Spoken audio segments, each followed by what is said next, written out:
¿Qué tal, queridos amigos? Bienvenidos a nuestro programa Verdad con Caridad. En el mes de mayo celebramos una fecha que es muy entrañable para todos los católicos, el 13 de mayo, porque en ese día recordamos la primera aparición de la Santísima Virgen María a los tres pastorcitos en Fátima. Y una de las peticiones que hacía recomendando los medios para alejar el peligro de la guerra que ya estaba viviendo Europa, ya estaba en el año 1917, estaba sucediendo ya la Primera Guerra Mundial. La Santísima Virgen María hace un llamado pues muy claro, diciéndole a estos pequeños pastorcitos que en su edad infantil y también en su ignorancia, su falta de conocimientos, les decía, recen por la conversión de Rusia. Los niños, pues en su pensamiento, en sus conocimientos escasos, pensaban que Rusia era una señora y ellos muy juiciosos, pues rezaban por la conversión de la famosa señora Rusia. Después, pues fueron entendiendo que Rusia pues era un país y que la Virgen lo que estaba advirtiendo, como explícitamente lo dice también, es pues que los errores graves que se venían propagando desde Rusia para el mundo iban a hacer mucho daño. De modo que, pues, en el mensaje de la Virgen en Fátima, para que haya paz en el mundo, estaba pidiendo, pues, orar por la conversión de Rusia, para que ese gran flagelo que estaba, pues, ya distribuyendo por el mundo este país con la ideología comunista, que en su fundamento, pues, es atea, el comunismo es ateo.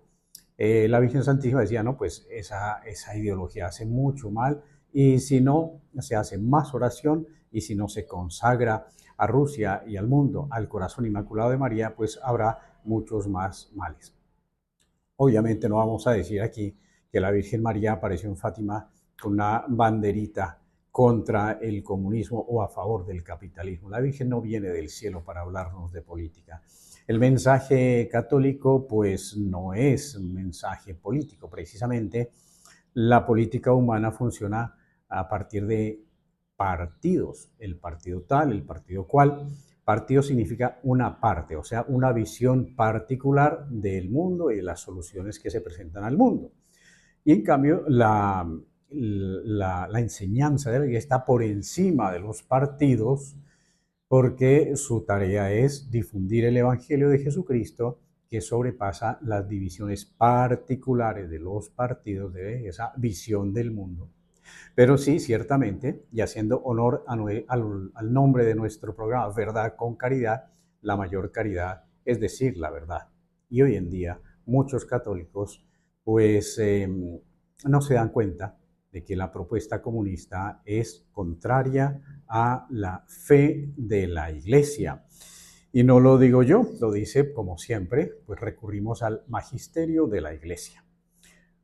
El Papa Pío XI, en su encíclica Quadragesimo Anno, que escribió en el año 1931, fue muy claro y dijo, aunque el socialismo, refiriéndose a este socialismo, comunismo que se estaba difundiendo, que venía desde Rusia y estaba empezando a invadir Europa, aunque el socialismo contenga algo de verdad en su preocupación por la justicia, se basa en una teoría de la sociedad irreconciliable con el verdadero cristianismo.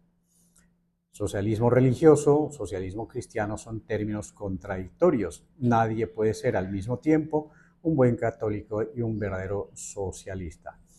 Lo expresa de una manera categórica y en un documento pues, de la altura y de las dimensiones de una encíclica. Más tarde, esto fue en el año 1931, más tarde, ya el Papa Pío XII, en 1949, escribe el decreto contra el comunismo, o sea, algo claramente explícito. La Sagrada Congregación del Santo Oficio, aprobada por Pío XII, declaró que los católicos que profesan la doctrina comunista incurren en excomunión como apóstatas de la fe. Claro, el comunismo, lo hemos dicho, por fundamento es ateo. ¿Cómo va a ser alguien que se considera hijo de Dios? ¿Cómo va a profesar, promover, divulgar, aceptar una organización social en donde se desconoce la presencia de Dios? Recordemos aquella famosa frase que dice el comunismo sobre la religión. Dice: la religión es el opio del pueblo. La religión lo que hace es adormecer a la gente, distraerla, sacarla de la realidad y no la deja trabajar. Bueno, pues entonces así ha venido claramente la Iglesia Católica a través del Sumo Pontífice y de los organismos de la Iglesia, en donde encontramos el magisterio que nos guía por el camino de la verdad, que es Cristo. Y entonces, siguiendo adelante, vamos a San Pablo VI, que en el año 1964, en su encíclica Ecclesiam Suam, nos reitera la condena al comunismo. En esta encíclica y en general, pues en todo su magisterio, Pablo VI habla categóricamente sobre el mal que causa el comunismo. Usa una mentalidad en donde no vale la persona, sino que vale lo que produce la persona. Ahorita lo veremos. Y finalmente, para seguir haciendo pues como ese recorrido, San Juan Pablo II, recordemos, San Juan Pablo II vio toda la dureza y la gravedad de la guerra, de la invasión de Rusia a su país, Polonia. Vivió pues todas las consecuencias de ese yugo comunista que atacaba frontalmente a la Iglesia Católica. Por eso al mismo Juan Pablo II le tocó estudiar clandestinamente en el seminario. El señor obispo de su época tenía que ir instruyendo a los seminaristas a escondidas y que no fueran a descubrir. Grandes obispos polacos fueron encarcelados por el hecho de ser obispos. Bien, toda esa idea comunista, y lo vemos también en China y en todos los otros regímenes totalitaristas, que ven que el cristianismo o los cristianos, los católicos, no el cristianismo en general, sino los católicos, están sujetos a una autoridad distinta a la del país porque son obedientes al Papa. Entonces eso les choca mucho, les molesta que sus católicos estén siendo obedientes al Papa, pensando que la obediencia al Papa les va a traicionar la obediencia al gobierno. Y resulta que la obediencia al Papa es una obediencia espiritual para ser mejores hijos de Dios, mejores ciudadanos, mejores papás, mamás, trabajadores, gente honrada. Eso es lo que promueve nuestra fe católica, de modo que en ningún momento choca una autoridad espiritual con una autoridad política. Y de hecho, ya dijimos, la Virgen Santísima en Fátima no vino a hablar política. Y la enseñanza que quiero transmitirles en este momento, pues obviamente no se trata de partidos políticos, sino de ideologías, o sea, ideas que nos mueven, ideas que nos inspiran a nosotros, que son más que ideas, son convicciones de fe, nuestra fe católica, frente a ideologías que consideran a la persona con una categoría mucho menos digna de la de hijos de Dios. San Juan Pablo II, Centésimos Annus, en 1991, reiteró la condena al comunismo porque él mismo sabía y había padecido, como digo, la atrocidad del comunismo y la persecución a la Iglesia y toda la persecución a la libertad de religión, a la libertad de culto. Y sin embargo, recuerden ustedes que cuando el famoso muro de Berlín, aquel paredón terrible que separaba Europa oriental comunista, que pertenecía a todo el ámbito de la Unión Soviética, o sea, los países que estaban bajo el gobierno ruso comunista, y era pues esa gran división entre esos países comunistas y el occidente, que era pues el ambiente capitalista. Cayó el muro de Berlín milagrosamente, y no nos vamos a detener en ello, fue un gran milagro para el cambio de la historia de la humanidad de los últimos tiempos. Y sin embargo, aunque muchos pensaban que el Papa Juan Pablo II iba a decir, bueno, ahora cayó el comunismo, se acabó esa ese mal, se acabó esa persecución, se acabó ese ateísmo, entonces va a exaltar y ensalzar el capitalismo. Y el Papa Juan Pablo II dice, no, no, no, el capitalismo también tiene sus errores y tiene pues sus problemáticas. No vamos ahora aquí a ensalzar, ¿no?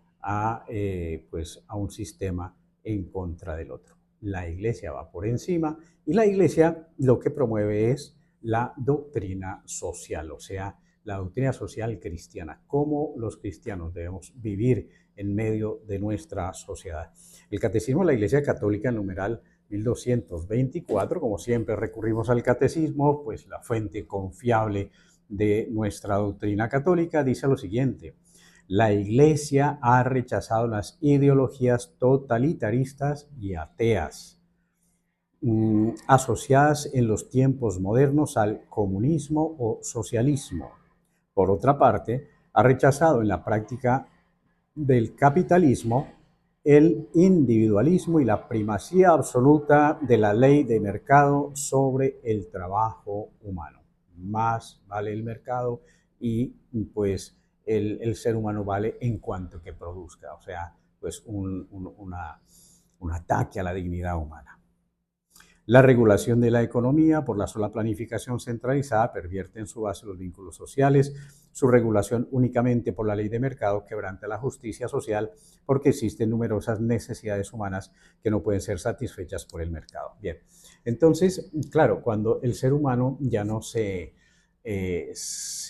concibe y se acepta como una criatura amada de Dios, que tiene inteligencia, voluntad y libertad, entonces se empieza a manipular y se llega a considerar incluso que el Estado es dueño de los ciudadanos, ¿no? Aquella idea de que los hijos que el Estado es dueño de los hijos, o sea, los papás tengan sus hijos, que el Estado es dueño de esos hijos. De ninguna manera. Y eso es una atrocidad, decir que el ser humano le pertenece a un sistema político. Eso es una barbaridad que nosotros tenemos que tener muy claro. Entonces, por esa concepción de lo que es Dios, o sea, Dios es un intruso que fastidia, de lo que es el ser humano, o sea, que es una persona que simplemente tiene que producir y vale en cuanto que produce, y del destino de la humanidad, que entre más produzca, pues más vale y entonces no hay una trascendencia, no hay un sentido trascendente, una vida espiritual en la eternidad, pues en cuanto que esos principios fundamentales de la fe sean atacados, obviamente la Iglesia Católica o un católico que se profese como tal no puede aceptar, no puede estar de acuerdo con ideologías comunistas. ¿Por qué entonces se condena? ¿Por qué la Iglesia, el pensamiento social cristiano, la enseñanza del Evangelio nos demuestra que es erróneo el comunismo? Pues porque el comunismo marxista-leninista, que hoy viene como reeditado en estas ideologías que están de moda, en donde ya no son la lucha de clases económicas, sino la lucha de sexos y la lucha de unas libertades absurdas, ¿no? El enfrentamiento de las personas, una sociedad en donde se enfrentan unos contra otros, que es lo que promueve el comunismo. Entonces, en primer lugar, pues ese comunismo es ateo y materialista. El materialismo dialéctico niega a Dios, el alma y la vida eterna. Para el comunismo la única realidad es la materia, lo que se produce, donde está el dinero, y de todas maneras, pues la persona no es dueña de lo que produce, sino lo es el Estado. El Estado se convierte en un Dios, literalmente. Negación de la propiedad privada, lo estoy diciendo, la Iglesia defiende el derecho natural a la propiedad privada. Cada uno tiene pues el derecho a ser dueño de aquello que le ha costado trabajo conseguir. Uno no tiene que ser un esclavo del Estado y entregarle todo el resultado de su esfuerzo, de su trabajo. La lucha de clases, también la mencioné, es otro de los elementos típicos del comunismo que lo hacen opuesto al cristianismo. Quien dijo que para que haya una sociedad, tengan que enfrentarse unos contra otros. La lucha de clases y la abolición de la familia, que en eso pues vemos y lo hemos dicho muchas veces en nuestro programa, la familia está siendo terriblemente atacada para ser destruida, para dejar solamente individuos, gente sola que no tenga quien la proteja y entonces el Estado la pueda manipular con más facilidad. La lucha de clases y la abolición de la familia ve la religión como opio del pueblo y busca suprimirla. Y luego el totalitarismo, que oprime las libertades fundamentales. Entonces aquello de los tres poderes políticos, ejecutivo, legislativo, judicial, no, se concentra en una sola persona que detenta todas las capacidades y entonces puede manipular a su gusto incontroladamente a todos los ciudadanos. En fin, pues entonces vemos esa oposición clara. No vamos a extendernos más. Este ha sido un programa un poquito especial, un poquito más largo de lo habitual, pero me parece que, pues, como digo, para vivir el sentido de nuestro programa, la mejor caridad es decir siempre la verdad. Y en este momento muchos católicos están ignorantes de esa gran realidad. El comunismo ateo va en contra de la fe católica, en contra no de la fe en sí misma como un libro, una enseñanza, sino de la dignidad de los hijos de Dios. El Señor os bendiga en el nombre del Padre, y del Hijo, y del Espíritu Santo. Amén.